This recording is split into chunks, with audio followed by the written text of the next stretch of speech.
Let's talk about probability. So, first, some definitions. An event is any collection of results or outcomes of a procedure. A simple event is an outcome or an event that cannot be broken down into simpler events. So, for example, an event might be rolling a pair of dice and getting a 7. But a simple event would be rolling a pair of dice and getting a 5 on the first and a 2 on the second dice. So, for example, rolling a pair of dice and getting a 7, we could have a 1 and a 6, or a 2 and a 5, or a 3 and a 4, 4 and a 3, or a 5 and a 2, or a 6 and a 1. However, for a simple event, there's only one way that can happen. It's the simplest it could possibly be, getting a 5 on the first and a 2 on the second. Couple more definitions. The sample space. The sample space for a procedure consists of all possible simple events. So, for example, the sample space of rolling a red die and a blue die, or a pair of dice, is this collection. Both the red die is 1 and the blue die is 1. The red die is 1 and the blue die is 2, and so on. Next example. If you're talking about the procedure of 3 births, the event is getting 2 girls and 1 boy in any order from those 3 births. So it could be a girl, girl, boy, or a girl, then a boy, then a girl, or a boy, then a girl, then a girl.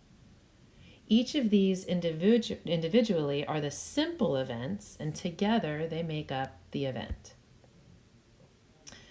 So the sample space is the girl, girl, boy, girl, boy, girl, boy, girl, girl.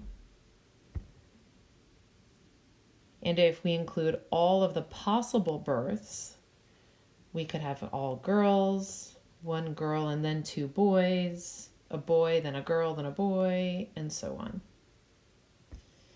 Okay, some notation. In this class, we'll be using capital P to denote a probability. We'll be using capital A, B, C, and so on to denote the events. And P of A denotes the probability that an event A occurs.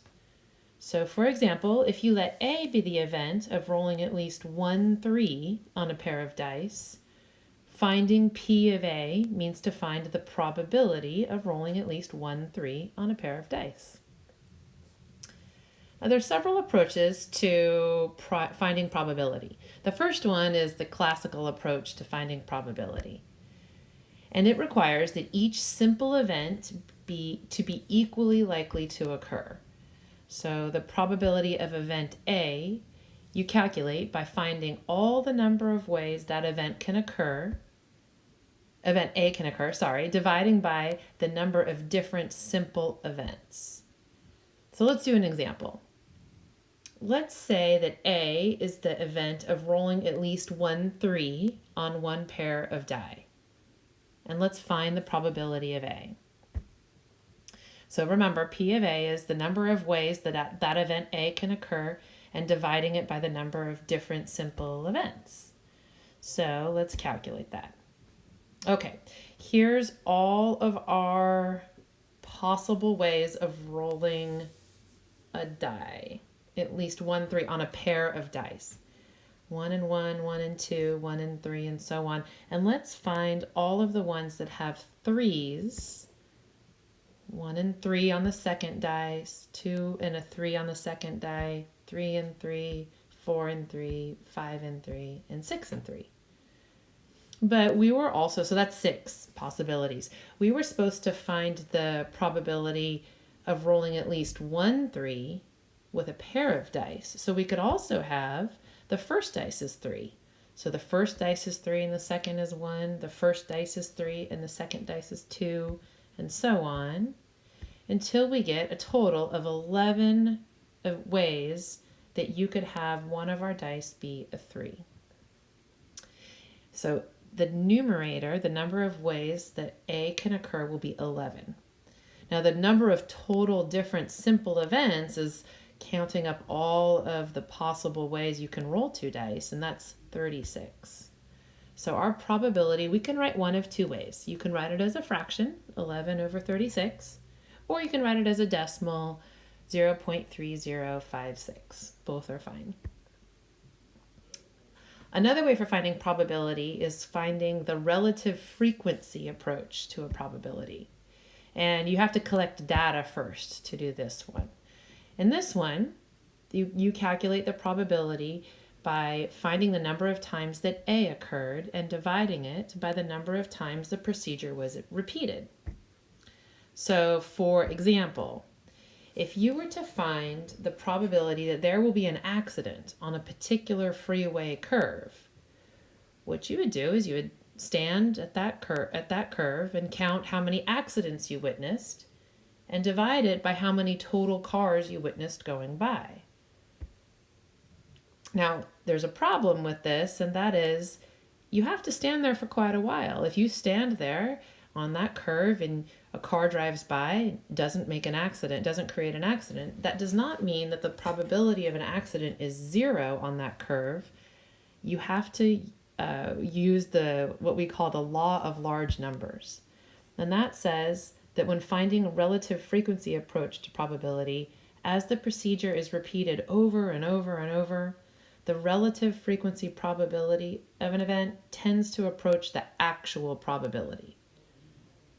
So if we stood there and watched 2,000 cars go by and counted up the accidents, that would be a more accurate probability than watching 1 or 2 cars go by and counting up the accidents there.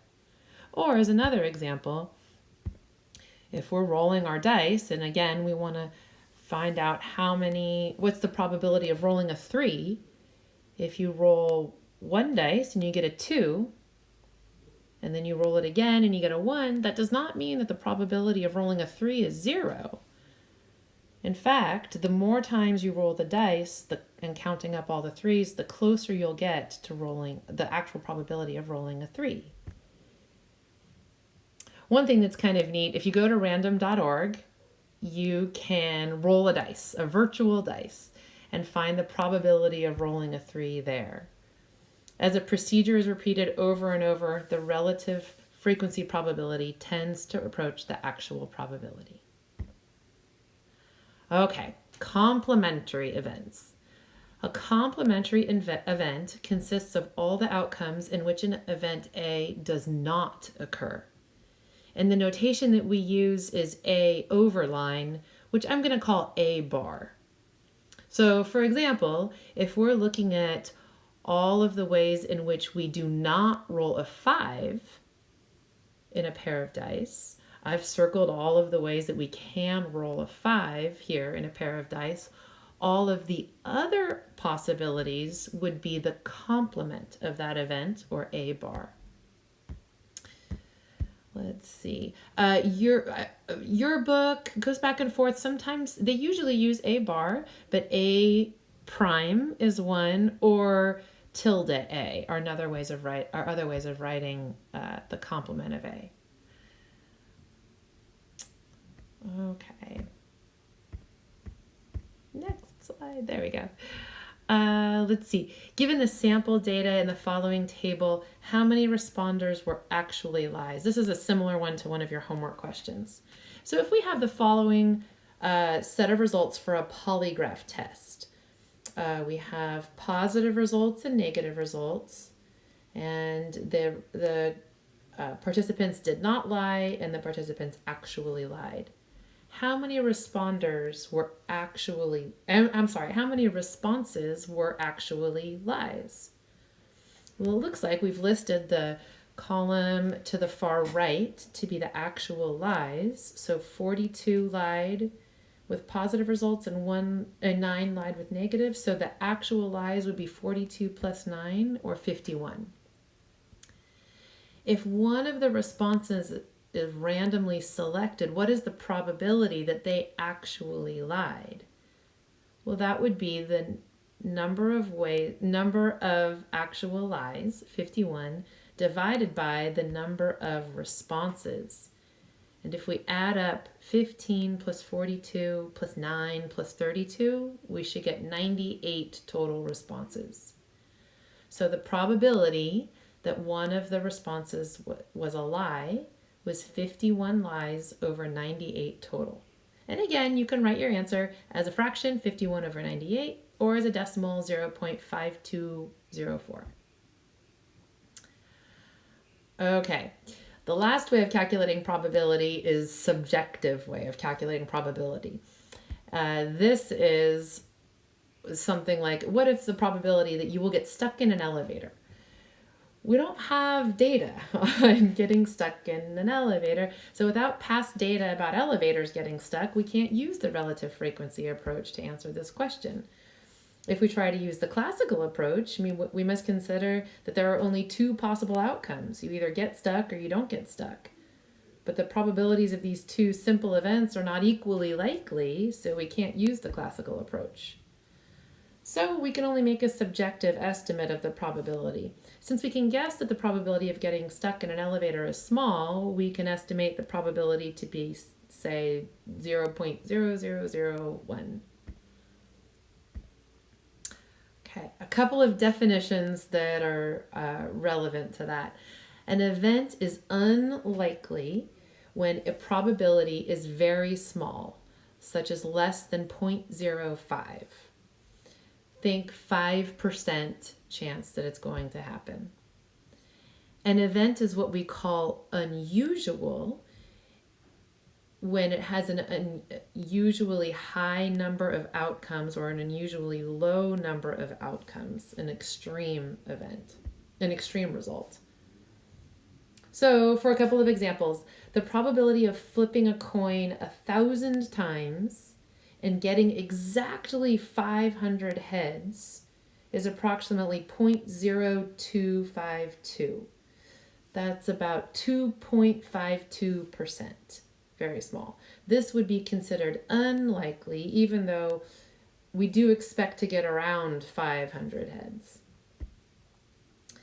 An example of an unusual event is flipping a coin 1,000 times and getting exactly 5 heads. This is unusual because it is an unusually low number of heads.